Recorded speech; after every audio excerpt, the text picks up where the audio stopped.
First Corinthians chapter 11 verses 23 to 26. For I received from the Lord what I also passed on to you. The Lord Jesus, on the night he was betrayed, took bread, and when he had given thanks, he broke it and said, "This is my body, which is for you. Do this in remembrance of me." In the same way, after supper, he took the cup, saying, "This cup is the new covenant in my blood. Do this whenever you drink it in remembrance of me. For whatever you eat this bread and drink this cup, you proclaim the Lord's death until He comes." Magandang araw at nandito na naman po tayo sa labas ng bahay, nag-devotion at ngayon pa lamang nangingin ako pawanhin sa magiging background noises at sa mga alaga ng kapitbahay na medyo mag-iingay at yung mga jeep sasakyan na magiging maingay mamaya sa background at please bear with me guys. Mabalik tayo sa ating tatalakayin. Ang tatalakayin po natin ngayong araw sa ating daily devotion ay ang communion. At ang una pong katuruan na natutuhan ko ngayong araw kay Pastor Russell Ocampo ay communion is fellowship with the real presence of Christ. Sa bawat pagkain ng tinapay at pag-inom po mula sa saro, o yung saro po kasi yung parang cup na ginamit ng ating Panginoong Kristo nung Last Supper. Yun po yung parang lagayan ng wine na cup. Yun po yung saro. Hindi lamang natin binabalikan sa pamagitan po ng pag-inom ng saro, hindi lamang natin binabalikan yung mga alang-alang ng kanyang paghihirap at kamatayan, kundi papahayag din tayo ng pananampalataya sa kanyang muling pagpaparito o muling pagkabuhay dito sa mundo. At yung pagpaparito, yung pagsasama niya ulit sa atin mga tao, para sa maraming Kristiyano, para sa ating maraming mga mananampalataya, ang communion po ay hindi lamang isang simbolikong ritual, kundi ito po ay spiritual na karanasan kung saan naroroon si Kristo sa isang espesyal na paraan. Parang ito yung way para ma-feel natin yung presence ng ating Panginoong Diyos na kasama natin siya habang ginagawa natin yung communion o yung parang Last Supper noong panahon ni Kristo. Ang fellowship na binabanggit po sa sinabi na ni Pastor Russell Ocampo ay nangangahulugang pakipag-isa o malalim na pakipag-ugnayan sa ating Panginoong Kristo na nagpapalakas ng ating pananampalataya at nagpapaalala na tayo ay ibahagi ng kanyang katawan, ang simbahan. Kasi po, the body of church is Christ. So, the church is the gathering of a group of people who worship and who glorify God. At as a Christian, sa pag-attend o participate pa natin sa communion, parang nagiging isa o tayo po ay nagpapaalala na bahagi tayo ng katawan ng ating Panginoong Kristo, which is yung church nga po ba. Sa ganitong diwa po, ang communion po ay isang mystery yung nagpapalalim ng ating kaugnayan sa ating Panginoong Diyos sa pamagitan ng pakikibahagi sa bahay at presensya ng ating Panginoong Kristo mismo. Sorry, medyo hindi tayo makafocus sa ating devotion dahil sa ingay sa background. Madaling araw na rin kasi at mahirap mag-ingay at maraming baka marami tayong kapitbahay at ayun.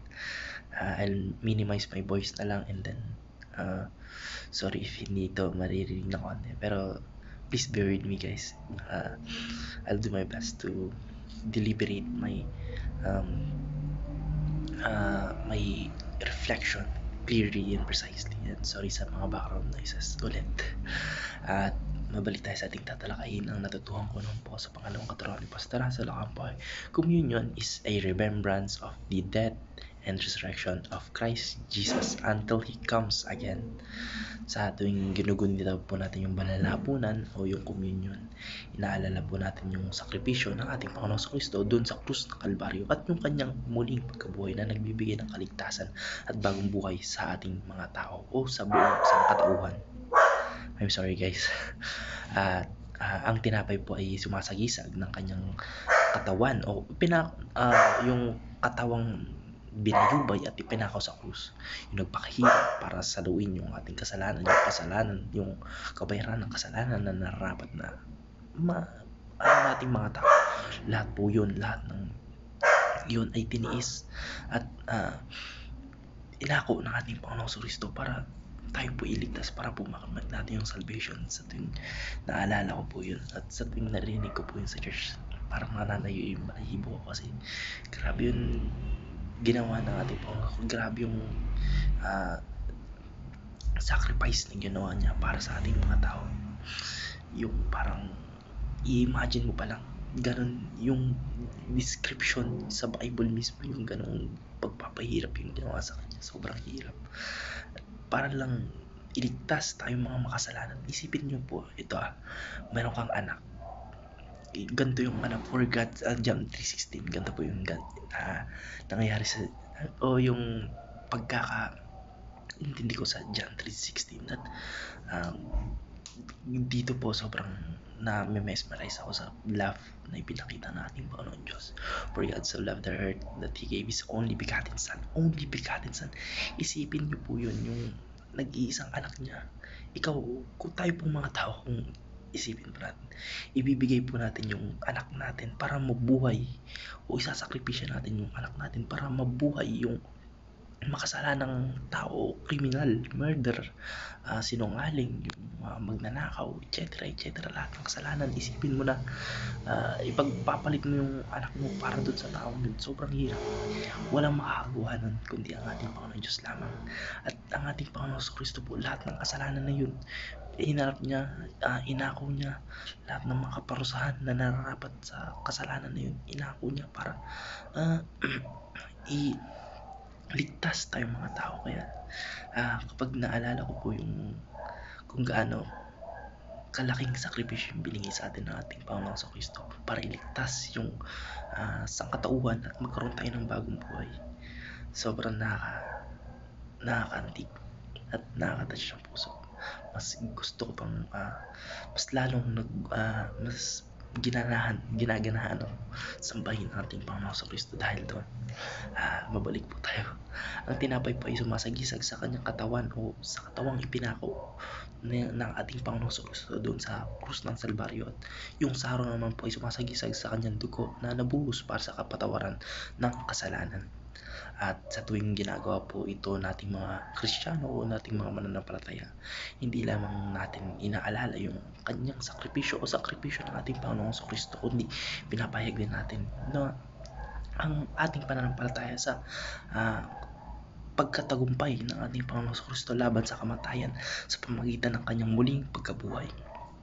Sa tuwing isinasagawa po yung communion, pinapahayag po na ating mga mananampalataya, nating mga Kristiyano, yung ating pananampalataya sa ating Panginoong Kristo na namatay at muling nabuhay at muling darating upang ganap tayong itatag yung kaharian niya dito sa mundo.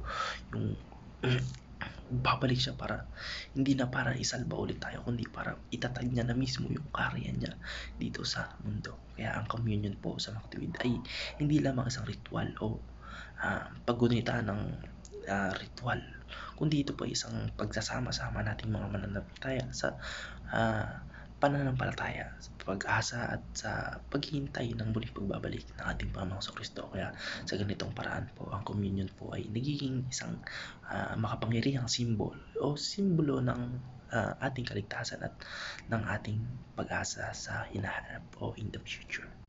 Ang natutuhan ko naman po sa pangatlong katarungan ni Pastor Russell Ocampo ay communion spiritually nourishes the believers. Sa pagsasagawa pa ng communion, tayo pong mga mananampalataya ay nakikibahagi sa biyaya at presensya ng ating Panginoong Kristo na nagbibigay sa atin ng espiritual na kalakasan upang magpatuloy sa ating mga pananampalataya. Tulad po ng tinapay na nagpapalakas sa katawan, ang mga spiritual na pakikibahagi sa katawan at dugo ng ating Panginoong Kristo ay nagpapalakas sa ating kaluluwa. Yung kagaya pa rin sinabi ng ating Panginoong Kristo, kainin mo itong tinapay na simbolo ng aking laman, at yung dugo na yung wine na simbolo ng aking dugo. Yung kagaya kung ihalin tulad po natin yun sa totoong tinapay na nagpapalakas sa atin physically, kasi nga po yung wine and drinks and and pies or bread can give us energy physically, pero yung dugo at laman po ng ating Panginoong Kristo na sumisimbolo sa pita o sa tinapay na nandoon o tsaka sa wine na nasa loob ng saro, yung po yung nagpapalakas sa ating kaluluwa. Kaya sa pamamagitan po ng banal na hapunan o ng communion, napapalalim natin yung ating ugnayan sa ating Panginoong Kristo at natutulungan tayong mabuhay ng manaayon sa kalooban niya. Ang communion po ay isang paraan ng pagtanggap ng spiritual na pagpapalakas na nagpapaalala sa ating mga mananampalataya ng sakripisyo ng ating Panginoong Kristo at ng kapangyarihan ng kanyang muling pagkabuhay. Sa ganitong paraan po, ang communion ay naging hindi lamang isang paggunita. Kagaya po ng kanina pa natin inuulit-ulit, yung communion is not hindi ito isang paggunita o hindi ito parang sineselebrate lang occasionally. Ito po ay isang mapagkukunan nating mga Kristiyano ng spiritual na pagkain at kalakasan para sa ating pananampalataya na ating gagamit sa pang-araw-araw na pamumuhay natin ay si Christian. At yun lamang po. Maraming salamat and God bless. Amen. Sorry at sobrang mahaba ng aking devotion dahil ano ko lang na ang ganda ng devotion natin ngayon. Dito mas na-remind sa akin yung sacrifices and goodness ng ating Panginoong Kristo.